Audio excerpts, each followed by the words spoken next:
कोल्हापूर जिल्ह्यातल्या 10 विधानसभा मतदारसंघात शांततेत मतदान पार पडलेलं आहे। आता मतदानाच्या दुसऱ्या दिवशी उमेदवार काय करतात याची उत्सुकता अनेकांना लागून राहिलेली असते। कोल्हापूर उत्तर विधानसभा मतदारसंघातील शिवसेनेचे उमेदवार राजेश क्षीरसागर आपल्यासोबत आहेत। खरं तर त्यांना पाहिल्यानंतर अनेक कार्यकर्ते त्यांना भेटायला आले होते, गप्पाटप्पा सुरू होत्या, तेवढ्यात त्यांना मी गाठलेला आहे। अतिशय निवांत तुम्ही बसलेला आहात। खरं तर तुम्ही काय करता याची उत्सुकता जनतेला लागून राहिलेली असते, कारण उमेदवार काय करतात, कारण पायाला भिंगरी लावून 14-14, 15-15 दिवस तुम्ही धावत असता, पदयात्रा काढत असता, कुठतरी निवांतपणा असेल असं वाटलं होतं, पण सकाळ सकाळी बघतो तर कार्यकर्त्यांच्या गारड्यात तुम्ही होता। नाही, निवांतपणा आमच्या 5वीला पुजलेलाच नाही, धावपळीच पुजलेली आहे। आणि खरं तुम्हाला सांगायचं, सकाळी एक दुर्दैवी घटना घडली, माझ्या कार्यकर्त्याच्या आईचा मृत्यू झाला।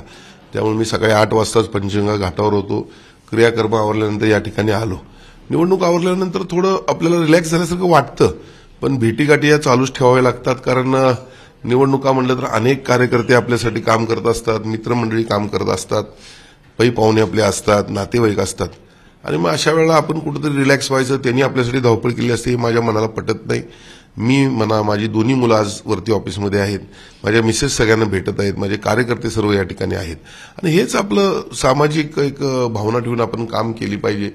फक्त निवडणुका आल्या की आपली दुकानं उघडायची 1 महिन्यासारखी काँग्रेससारखी, ती आमची संस्कृती नाही। 5 वर्ष मी या ठिकाणी बसलेलो असतो, आणि मग 5 वर्ष लोकांच्या समस्या सोडवण्याचा प्रयत्न करतो। काही वेळापूर्वी काही लोक समस्या घेऊन देखील आले होते, आणि आता आचारसंहिता असल्यामुळे मी त्यांना सांगितलं की बाबा, आचारसंहिता संपल्यावर आपण ही काही कामं करून घेऊ। बाकी दिनक्रम असा सुरू आहे, कार्यकर्त्यांचा ओघ मोठ्या प्रमाणात आहे, सगळ्यांना भेटतोय। कुठेतरी मतदानाचा टक्का जो आहे तो कोल्हापूर उत्तरमध्ये वाढलेला पाहायला मिळतोय। रात्रभर तुम्ही अभ्यास केला असेल, पेठापेठांमधील चौकाचौकांमधील अंदाज घेतला असेल, एक उमेदवार म्हणून तुम्हाला काय वाटतं? बघा, माझा आजपर्यंतचा अनुभव निवडणुकांचा जो आहे तो, पहिली निवडणूक 95 सालची, दिलीप देसाई ज्यावेळी पहिले 90 सालची, 1990, हे 34 वर्ष। 1986 साली मी ऍक्टिव्ह पॉलिटिक्समध्ये आलो। जवळपास हे 38 वर्ष राजकारण मी पाहतोय। तर मी पाहतोय किंवा मी म्हणतोय म्हणण्यापेक्षा, काल काही लोक मला सिनियर माझ्यापेक्षा पण भेटली, त्यांचं असं म्हणणं होतं की त्यांनी 40, 45 वर्ष निवडणुका पाहिल्या, पण असं एवढं पेठाने एकत्र येऊन मोठ्या प्रमाणात मतदान करणे आणि मला सपोर्ट करणे हे कुठल्याही उमेदवाराच्या बाबतीत पहिल्यांदा घडते। आणि त्यामुळं त्या ठिकाणी जो मतदानाचा टक्का वाढल्याचा जो आपला प्रश्न आहे, त्याचा फायदा निश्चितपणे मला होईल। आणि याचबरोबर लोकांनी मला स्वीकारलं, कारण एक लक्षात घ्या, सन्माननीय पंतप्रधान नरेंद्रभाई मोदी यांचं देशातलं जे देशाला महासत्ता 2047 साली बनवण्याचं स्वप्न असेल, त्या दृष्टीने चाललेलं कामकाज असेल, सन्माननीय मुख्यमंत्री एकनाथजी शिंदेसाहेब यांनी ज्या लोककल्याणकारी योजनांच्या माध्यमातून समाजातील प्रत्येक घटकाला न्याय देण्याचा प्रयत्न केला, विकास कामं असतील, राज्यातली 8 लाख कोटीची गुंतवणूक असेल, म्हणजे एकूण गुंतवणुकीच्या देशामध्ये जी गुंतवणूक झाली त्याच्या 52% गुंतवणूक या ठिकाणी आहे। आणि म्हणून एकंदरीत जर बघितलं तर मला जे मतदानाचा आकडेवारी वाढलेली आहे, ती आकडेवारी मला फायदेशीर असणार आहे, माझ्या पेटातली आहे, असं मला या ठिकाणी म्हणावं लागतं। फायदेशीर आहे, पण काल 2-3 ठिकाणी आपण पाहिलं की तुमचे कार्यकर्ते आणि काँग्रेसचे कार्यकर्ते आमने सामने आले होते। काही घटना घडतील असं वाटत होतं, ती घटना डोक्यात तुमच्या आता मतदानानंतर रेंगाळते? एक गोष्ट लक्षात घ्या, मी आणि माझे 2-3च कार्यकर्ते होतो दोन्ही ठिकाणी, आणि ज्या वेळा पुढच्याकडे जास्त लोक होते त्यावेळेला हे प्री प्लॅन केलेलं असतं। हातात दांडकी घेऊन ज्यावेळी कार्यकर्ते असतात आमच्या विरोधात, म्हणजे ही संस्कृती सतेज पाटलांची आहे, एकमेकात भांडणं लावायची, मर्डर घडवून आणायची, ही माझी संस्कृती नाही। मी असं कधीच गुंडापुंडांना थारा या ठिकाणी दिला नाही, म्हणून एकटा फिरतो मी।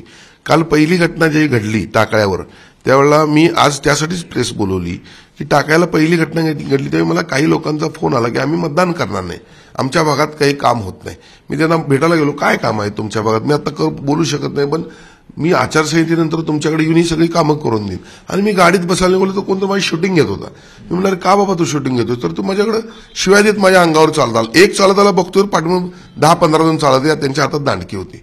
आता हे सगळं माझ्या अंगरक्षकानं तटवलं। खरं म्हणजे माझ्यावर फार मोठा जीव घेणं काल हल्ला झाला असता, हे काँग्रेसवाल्यांचं षडयंत्र होतं।